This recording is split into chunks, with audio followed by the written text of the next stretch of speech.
Перед вами один из самых старых анекдотов человечества. Собака заходит в бар и говорит: «Я ничего не вижу. Открою это».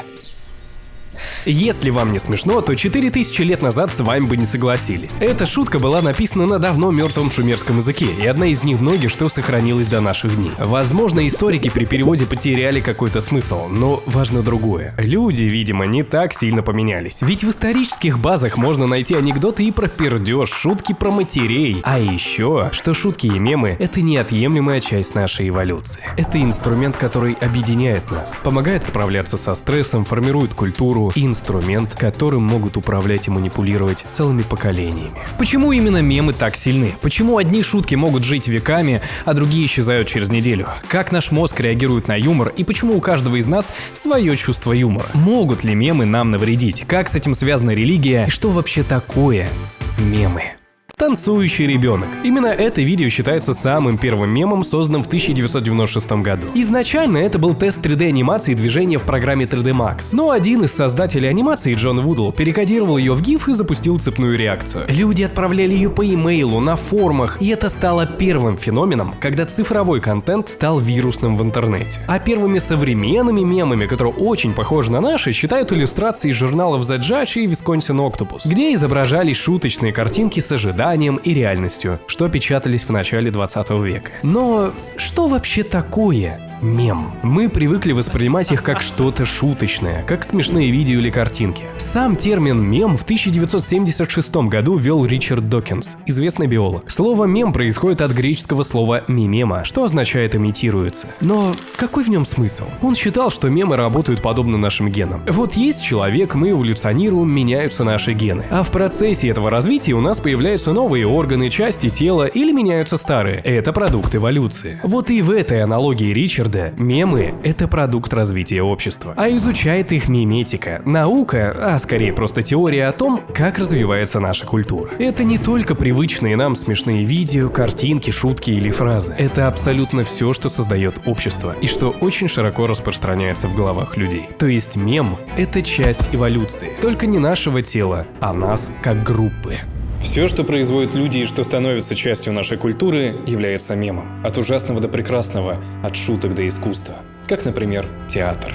Это живой мем, который передается сквозь века. Тысячелетиями люди передавали друг другу эмоции и смыслы со сцены. Сотни лет люди рассказывают истории своей жизни, заставляют нас смеяться, плакать, думать. Веками это было и остается частью жизни многих людей. Именно поэтому каждый год мир отмечает Всемирный день театра, чтобы напомнить, что сцена продолжает вдохновлять, пробуждать мысли и делать нас частью чего-то большего. Яндекс.Афиша приглашает тебя погрузиться в этот мир, увидеть удивительные постановки, прочувствовать живые эмоции актеров, вдохновиться рассказами, которые невозможно забыть. И предлагает это сделать с кэшбэком до 30% при оплате карты Pay до 15 апреля. Это шанс увидеть легендарные постановки или впервые открыть для себя мир искусства и современного театра с большой выгодой. Поэтому переходи по ссылке в описании и планируй свой досуг вместе с Яндекс.Афишей.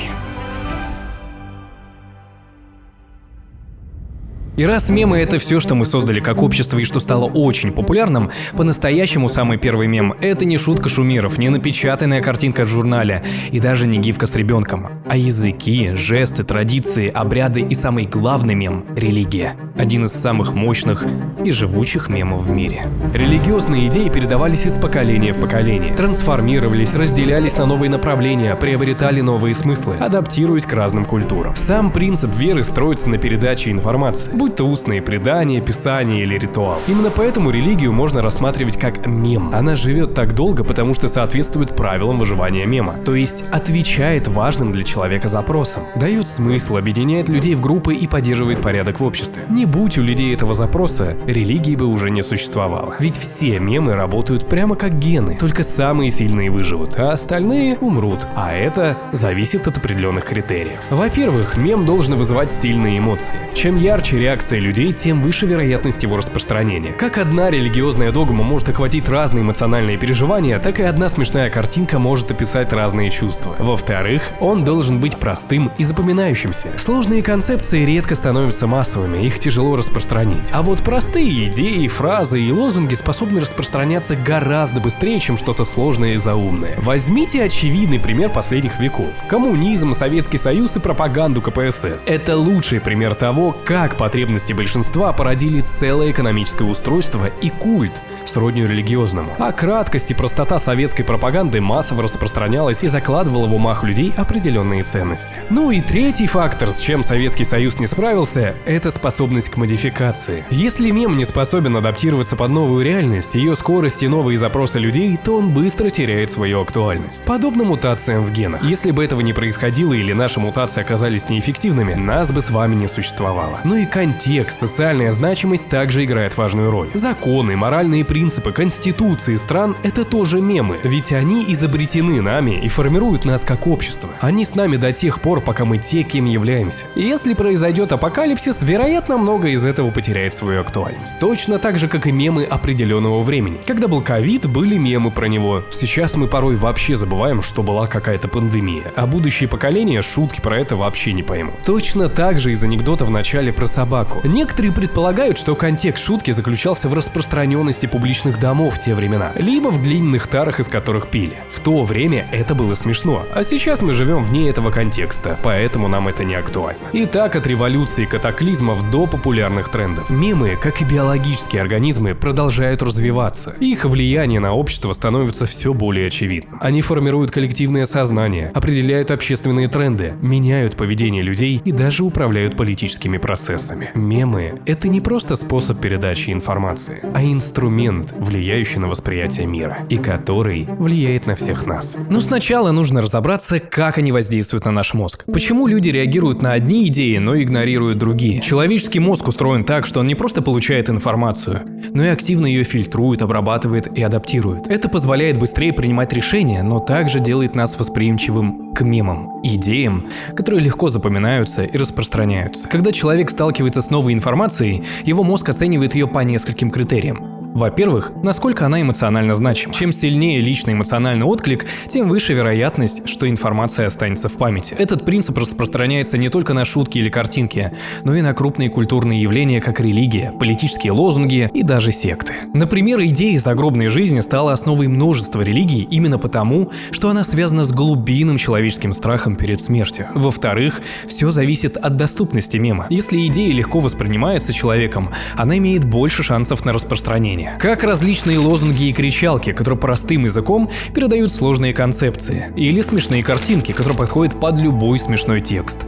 Так тренды и формируются. Ну и еще, твое окружение должно это поддерживать и распространять. Поэтому мы неосознанно доверяем видео с большим количеством лайков, подписчиков, ведь видим, что это имеет отклик у большой публики. И сильнее всего закрепляется то, что дольше всего нас окружает. Слово «кринж» нас так долго и много окружало, что оно стало сленговым выражением почти на всех языках мира. И самый знакомый всем эффективный современный мем, который удачно подчиняется всем этим правилам, это интернет-мемы, построенные на юморе. Ведь юмор — один из мощнейших инструментов обработки информации. Сам по себе юмор — это неожиданный поворот событий, несоответствие, когда мы ждем одно, а получаем совершенно другое. Нелепая ситуация, игра слов, двойной смысл и последующая реакция на это — смех. Когда мы смеемся, в мозге происходит целый каскад нейрохимических реакций, в результате чего выделяются дофамин, эндорфины и в отдельных случаях серотонин, если шутка вызывает приятные воспоминания, например. И даже окситоцин — социальный гормон, в особенности, если это какая-то локальная шутка среди друзей или вы делитесь шуткой с кем-то. Казалось бы, обычный репост ТикТок или Рилс своему другу, а это такой же эволюционный механизм. Подобно тому, как приматы ухаживают за шерстью друг друга, укрепляя социальные связи и поддерживая гармонию в группе, так же и мы проявляем заботу. Только в цифровой среде делимся тем, что мы считаем поднимет настроение нашему другу. И тем самым поддерживаем и укрепляем наши социальные связи, особенно на расстоянии. Быть частью сообщества – важная вещь для нашего мозга. Люди эволюционировали в группах, и наше окружение во многом определяет, кем мы становимся. Чем больше вокруг нас людей с похожими ценностями, тем просто легче жить. Так моя аудитория не просто смотрит контент, а каждый день общается, знакомится, видится вживую, находит новых друзей и вместе обучаются. И теперь каждый из вас может присоединиться и к нам, ведь теперь сообщество моего канала доступно по всему миру и на том языке, на котором вы смотрите это видео. Вы будете участвовать вместе с нами в ежемесячных испытаниях, а также получите доступ ко всем обучающим книгам, урокам, денежным бонусам, инвестициям, видео и курсам. Например, о том, как избавиться от комплексов, гайд по добавкам, дисциплине, привычкам и многое другое. А также мои приватные посты с мыслями и советами. И все это по одной недорогой подписке, которая помогает в развитии канала. В интернете много информации, но далеко не всегда рядом есть люди, которые могут поддержать и направить. И с кем ты будешь объединен одной целью и мировоззрением. Поэтому, если хочешь развиваться и быть в среде единомышленников, которые реально помогают меняться, ссылка будет в описании.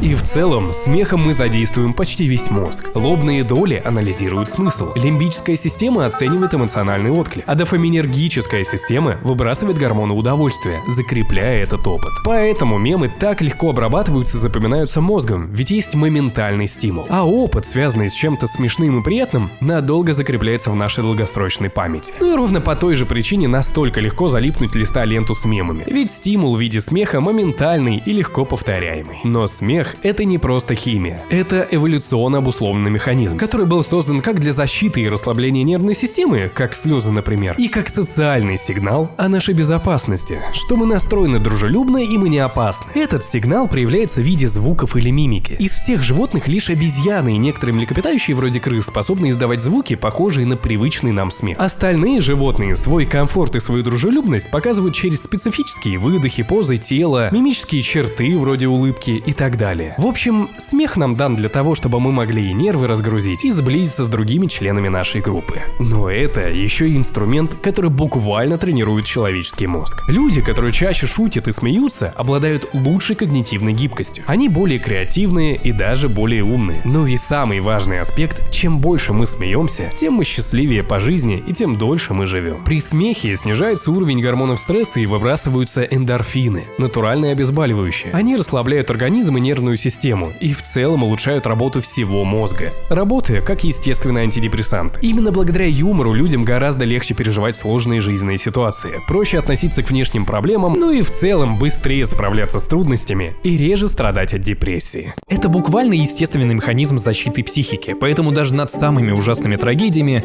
рано или поздно начинают шутить. Это одна из причин, почему большинство из нас в период пандемии и изоляции вспоминают по смешным мемам, видео и трендам. В некоторых странах даже практикуется гетология, по-другому смехотерапия. Устраивают выступления артистов, актеров, комиков в больницах для пациентов, и даже у тяжелобольных людей замечается снижение стресса и прочих проблем. Улучшается качество сна, снижается эмоциональное напряжение, что в совокупности улучшает показатели здоровья. Да и вообще, если бы мы не смеялись и не шутили, умирали мы бы чаще. В одном из норвежских исследований выяснилось, что у людей с хорошо развитым чувством юмора риск ранней смерти был ниже почти на треть. Так что не забывайте смеяться. Смех действительно продлевает жизнь.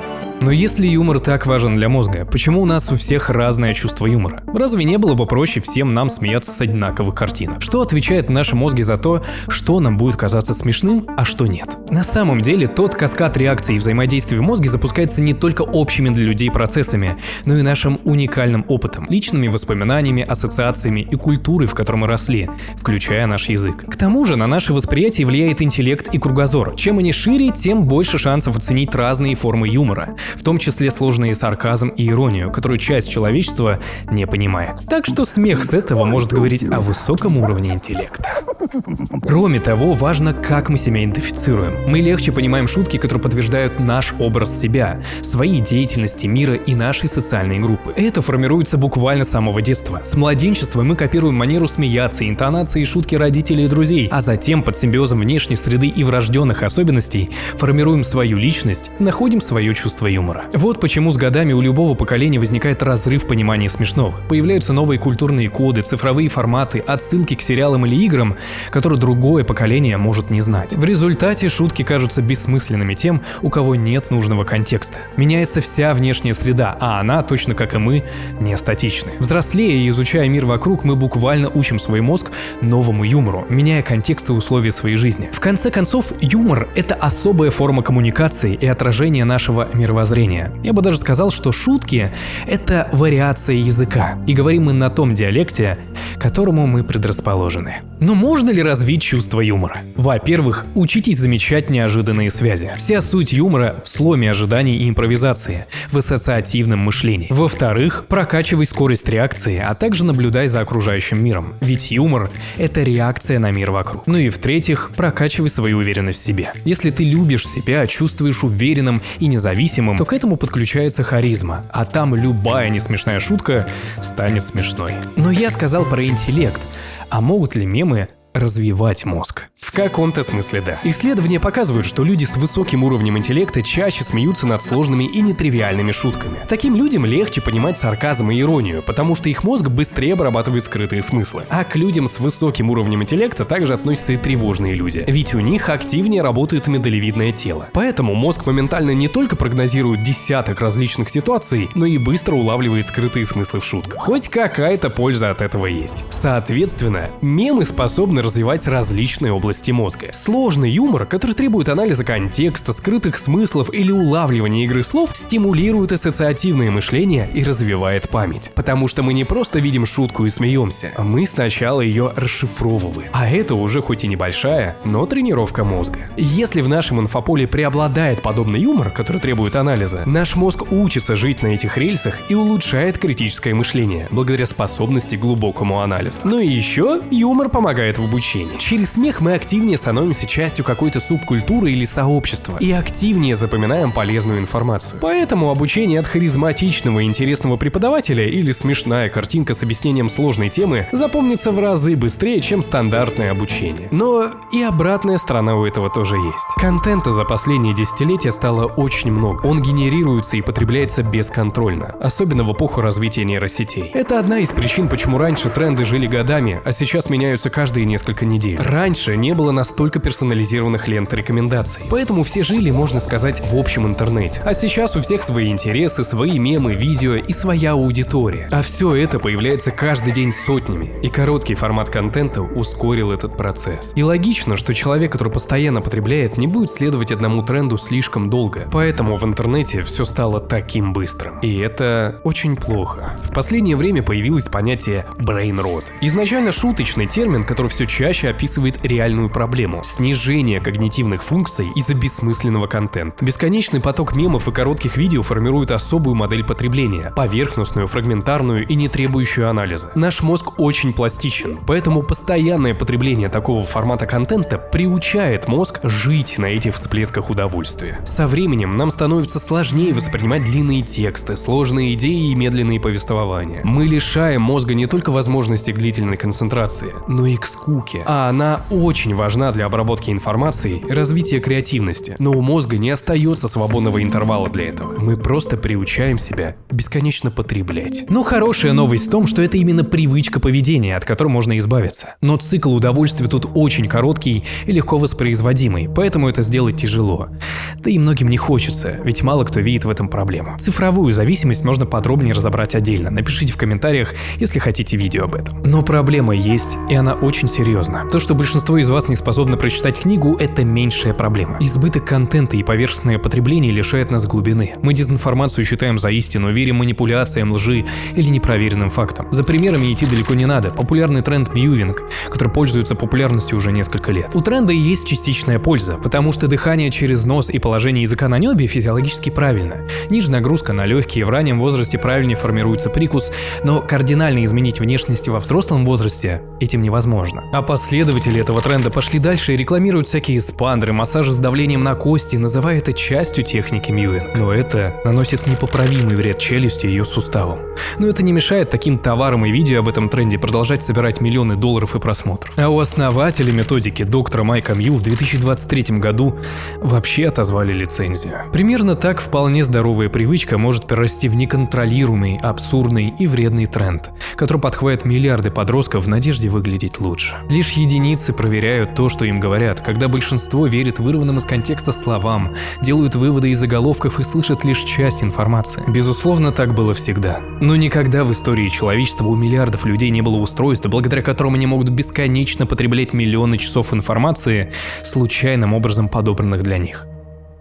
Но точно ли случайно? Как я рассказал ранее, социальный аспект для выживания мема очень важен. Мы доверяем тому, что чаще всего слышим, что больше всего собирает лайков и комментариев. И это стало мощнейшим инструментом пропаганды. Если вы считаете, что пропаганда бывает только в телевизоре, вы очень наивны. Казалось бы, безобидная картинка с текстом не поменяет ваше мнение. Но если в нее вложить нужный контекст, представить его в разных вариациях, если это будет постоянно повторяться в вашей ленте, ваше мнение начнет подстраиваться под необходимые заинтересованным в этом лицам. И делать это в эпоху, когда современный потребитель критическое мышление почти не использует, легче простого. Это самый банальный прием в пропаганде – эффект иллюзорной правды. Чем чаще мы слышим какое-то утверждение, какое-то мнение, тем более достоверным оно нам окажется со временем. Словно все вокруг так считают, значит и нам нужно в это поверить. Не просто так во многих странах существуют фабрики с ботами, что продвигают в социальных сетях нужные установки. Не просто так тратятся миллиарды на цензуру и пропаганду в социальных сетях. Мы же привыкли считать, что на ленту рекомендаций влияем только мы. Но тут и проблема, что на нее мы влияем лишь косвенно. В 2018 году был крупный скандал из-за расследования о деятельности Cambridge Analytica, британской политической консалтинговой компании. За счет лазейки на Facebook они собрали данные более 500 миллионов человек, что позволило им построить психографические профили избирателей. Что они любят, чего боятся, как они себя ведут, и на основе этого оказывали консультации по политической рекламе и помогало настраивать под каждую аудиторию нужную рекламу. И так у тревожных в ленте появлялись посты о том, как другой кандидат разрушит стабильность, у консервативных, как разрушит традиции и так далее, чтобы склонить пользователя к нужному кандидату. Они причастны к выборам в США в 2016 году, к Brexit в Великобритании, и все делалось скрытно. Поэтому люди ложно считали, что если они видят об этом посты настолько часто, значит большинство придерживаются этого же мнения. Ведь каждый из нас живет в своем пузыре и почти не видит альтернативную правду. После серии громких расследований компания закрылась. Но это не значит, что это прекратилось. Нет, просто теперь это стараются тщательнее скрывать. В 2021 бывшая сотрудница Facebook опубликовала внутренние документы, из которых стало известно, что их социальные сети чаще продвигали контент с сильным эмоциональным посылом, провоцирующий в том числе конфликты, чтобы повышать вовлеченность. Похожий на это сбой происходил совсем недавно, когда Instagram показывал исключительно шокирующий и провокационный контент даже тем, кто никогда подобное не смотрел. В 2023 всплывала информация, что у сотрудников TikTok есть внутренняя функция, позволяющая вручную вводить определенные ролики в рекомендации. В компании заявляли, что эта функция используется редко, чтобы начинающего автора поддержать, например. Однако некоторые источники утверждали, что это использовалось гораздо шире, создавая иллюзию органичного тренда для тех видео, которые было нужно продвинуть. Что уж там, в 2022 всплывала история, как владелец TikTok, ByteDance, использовала свое приложение для слежки за перемещением нескольких журналистов. В том же году Илон Маск предоставил журналистам так называемые Twitter Files, где утверждалось, что Twitter скрыто понижал выдачу отдельных пользователей или темы в политических интересах, активно сотрудничал с Демократической партией и косвенно влиял на восприятие аудитории ее действий. И это все лишь крупицы, которые стали известны публике. Лишь верхушка огромного и скрытого от наших глаз айсберга под названием пропаганда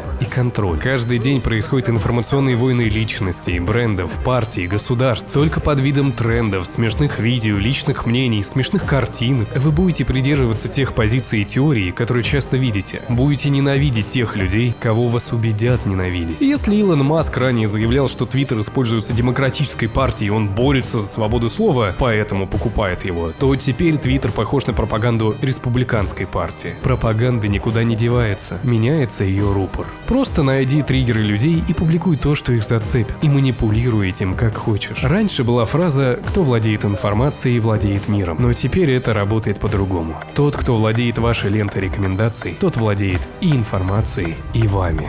Именно наш информационный пузырь влияет на реальность, в которой мы живем. Не объективную, а на ее субъективное восприятие. Мы можем жить в прекрасном мире, но если наша лента будет показывать сплошные ужасы и трагедии, говорить, какие вокруг плохие люди, мы будем верить в это и постоянно находить этому подтверждение в нашей же ленте. И это замкнутый круг. Мы будем находиться в этом пузыре до тех пор, пока алгоритм видит, что этот контент удерживает наше внимание дольше всего. Поэтому нужно учиться осознанно потреблять. Проверяйте любую сомнительную информацию и учитесь грамотно сомневаться в любых громких заявлениях. Если каждые несколько десятилетий меняются и опровергаются научные факты, которые раньше считались истиной, то как можно утверждать что-то о том, что публикуется в интернете? Старайтесь контролировать и настраивать свою ленту, меньше реагировать на негатив и конфликты других людей. Потребляйте контент дозированно и банально развивайте критическое мышление. Теперь Это обязательный навык, учитывая, что теперь наши ленты не только контролируются нейросетями, но и они же уже генерируют четверть того, что мы потребляем. Мемы — это не просто развлечение, это зеркало нашего общества, то прекрасное, что нас объединяет, те убеждения, идеалы, а теперь еще смешные слова, шутки и картинки. И в этом наша главная ответственность. Мемы должны оставаться тем, что нас объединяет, а не тем, что делает нас глупее, агрессивнее и податливее для манипуляций и пропаганды. Это язык, который мы создаем вместе. Развивайте критическое мышление, следите за своим цифровым окружением и потребляйте осознанно. И да, чаще смейтесь, потому что смех не только делает нас счастливее, но и помогает нам оставаться людьми. Напишите в комментариях свою любимую шутку или анекдот, пусть все посмеются и проживут дольше. Ну и да, если у вас не получается меньше сидеть в социальных сетях, у меня есть один лайфхак, как не стать жертвой пропаганды и сохранить свое ментальное здоровье. Подписывайтесь на канал и мои социальные сети в описании, вступайте в наше закрытое сообщество и будьте счастливы. С вами был Альберт, и всего хорошего.